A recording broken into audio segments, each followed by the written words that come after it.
काही जॉबसाठी, आता जेंट्स वगैरे आहेत किंवा काही फॅमिलीज जॉबसाठी शिफ्ट होतात ह्या जागेतून त्या जागेत.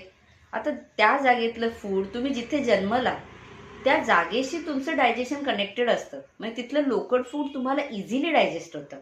तेच तुम्ही दुसरीकडे राहायला गेलात, तिथलं मग फूड मे बी तुमचं लोकल फूड सारखं नसावं. आता फॉर एक्झाम्पल बऱ्याच जणांना साऊथ इंडियामध्ये राहणाऱ्यांना आहेत त्यांना नॉर्थ इंडियात शिफ्ट व्हावं लागतं. नॉर्थ इंडियातल्या बऱ्याच जणांना कामासाठी मुंबई आलं, महाराष्ट्र आलं, साऊथ आलं, शिफ्ट व्हावं लागतं.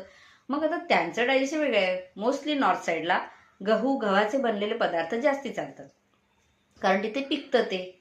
साऊथ साईडला आपल्या राईस जास्ती पिकतो, सो राईसशी रिलेटेड तिथे पदार्थ जास्ती बनतात.